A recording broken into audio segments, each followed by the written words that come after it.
Spotlight.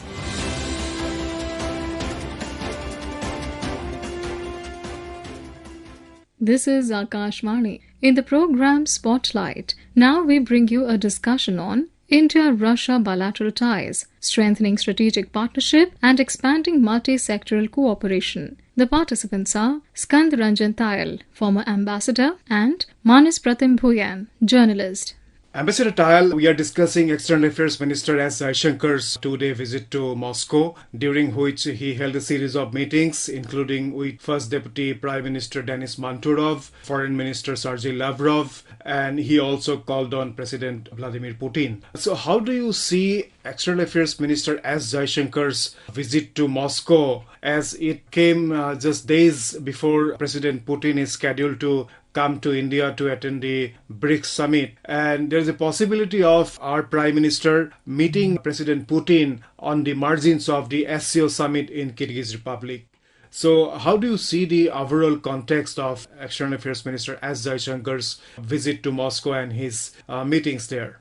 External Affairs Minister Dr. S Jaishankar's this two-day visit is extremely significant, both from the bilateral point of view and multilateral point of view, as well as international relations point of view. As you mentioned, there are two very important multilateral meetings due to take place where both India and Russia are members, and it is expected that both Prime Minister Narendra Modi ji as well as President Vladimir Putin would be present for the Shanghai Cooperation Organization meeting in Bishkek on 31 August and 1st September, and the BRICS summit in Delhi. So there is a whole host of issues on which the preparations would be going on about the draft declarations, etc., where our ministers' consultations with Russian leadership would be extremely useful. Our External Affairs Minister had this meeting, one separate meeting with the very experienced Foreign Minister Sergei Lavrov, separate meeting. And on the bilateral context, the 27th meeting of the Inter-Governmental Commission between India and Russia took place, which was chaired by First Deputy Prime Minister Denis Manturov on the Russian side and External Affairs Minister on India's side. And they reviewed the entire spectrum of India-Russia relations on trade, economy, scientific, technological and cultural cooperation, to review the progress and to set the agenda for the next 1 year. So it has been a very significant visit, and the meeting with the Honorable President of Russia, President Vladimir Putin, is a very special gesture on the part of Russian President and Russian government towards India, and to discuss the latest challenges facing not only India and Russia, but the entire world. Ambassador Tayal, during President Putin's visit to India in December last year, Prime Minister Narendra Modi had described the India-Russia friendship as a pole star, constant and guiding. So, however, we have seen the economic momentum has faced certain challenges, particularly as Western sanctions have constrained international payment systems. So, in Moscow, External Affairs Minister S Jaishankar also flagged concerns over increasing trade deficit in favor of Russia. So, how do you see the economic momentum of India-Russia relations? Yes, there are challenges. India-Russia trade was about $68 billion in 2024-25. Then it declined a little bit, but again it is rising. And the target is $100 billion of bilateral trade in 2030. But this trade is highly skewed, and more than 60 billion per year is the import from Russia because of oil which we are buying, crude oil which we are buying. And the trade deficit has reached almost $50 billion, which is unsustainable. So how to bridge that gap, and how India's exports to Russia should rise, that is one big challenge. And there could be more export of agricultural products from India to Russia, more pharmaceuticals. There is a lot of effort for Indian companies to invest in Russia's Far East, Siberia, and all of that. Prime Minister Modi had also visited that area a few years back. So there are a lot of effort, but the results have not yet been commensurate with the efforts. And the second challenge, which is on the horizon, which can be very difficult to handle, is the Lindsey Graham Sanctioning Russia and Iran Act of 2026, which has been passed by the US Senate but is yet to be passed by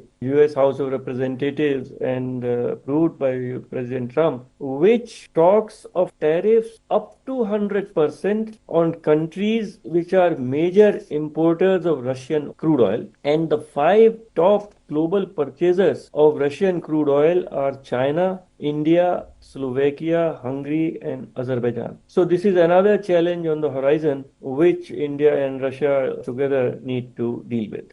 Ambassador Tayal, in his meeting with External Affairs Minister S Jaishankar, Russian President Putin has assured of supplies of energy and fertilizers to India. He says Russia will do everything possible to ensure uninterrupted supplies of energy and fertilizers amid disruption caused by the West Asia conflict. So how do you see these assurances by Russia?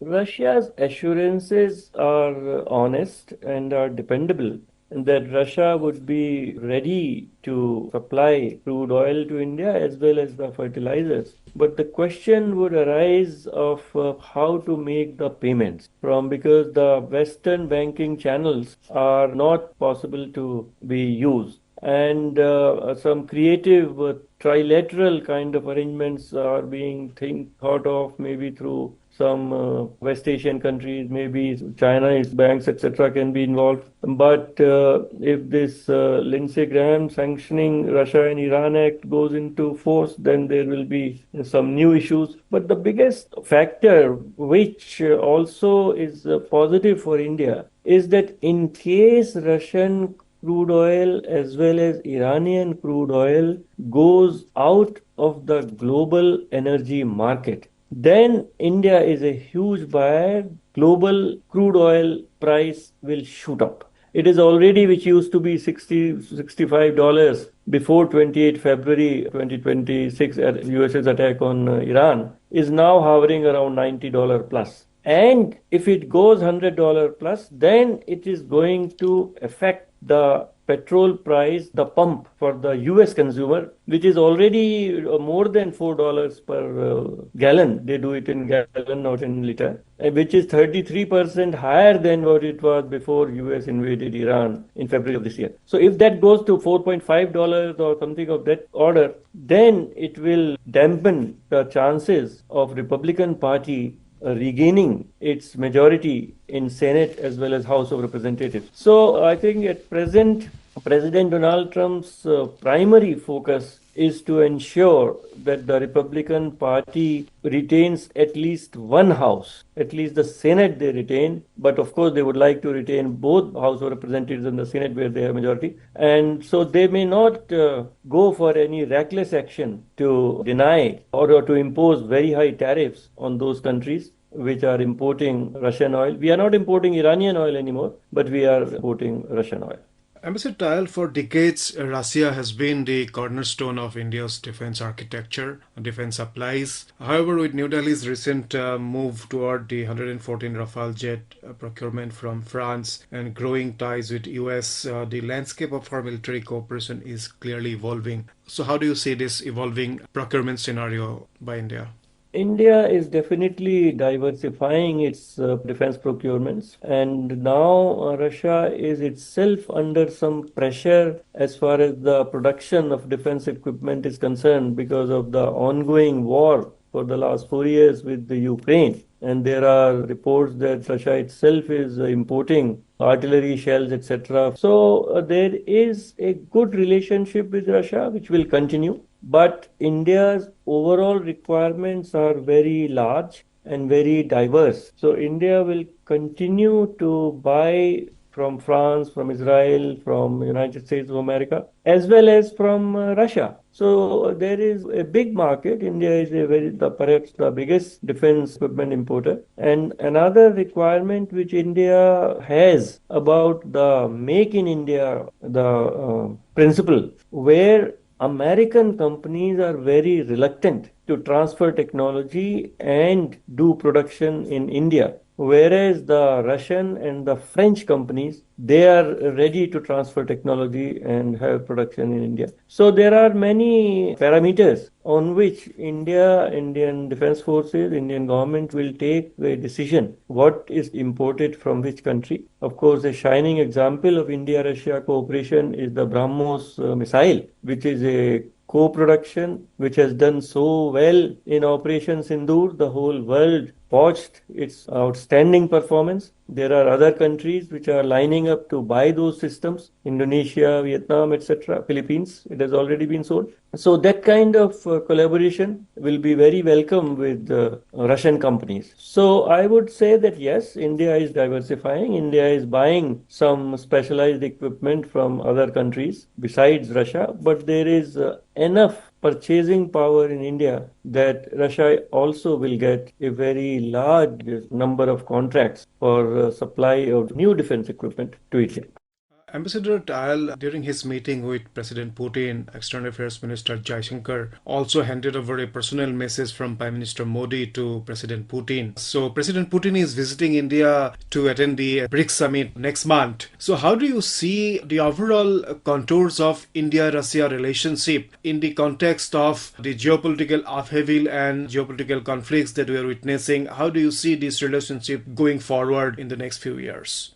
India-Russia friendship is time-tested. It is a legacy which has been India-Soviet Union relations, which has been reinforced and continued by President Vladimir Putin since he took over in about 2001. And he has been guiding it and nurturing it for the last 25 years with successive governments in India. Last 12 years, he has been meeting Prime Minister Narendra Modi ji, and they have a special bond. And our Prime Minister is not shy of saying things which are of principle, like he said at an SCO summit 3 years back that this is not an era of war to President Putin. So there are certain principles by which India stands, and Russia respects that. So there is a very large reservoir of goodwill, of friendship, and of confidence. And in this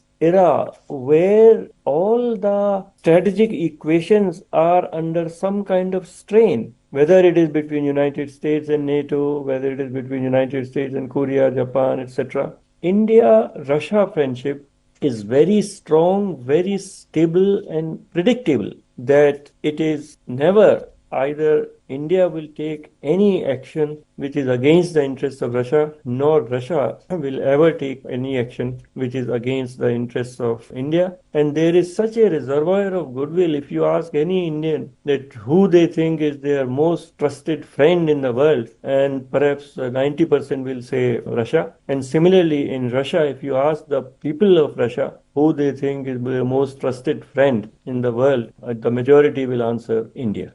Ambassador Tayal, thank you so very much for a detailed perspective on India-Russia relations in the context of External Affairs Minister S Jaishankar's recent visit to Moscow. Thank you so much. Thank you. You were listening to a discussion on India-Russia bilateral ties, strengthening strategic partnership and expanding multi-sectoral cooperation.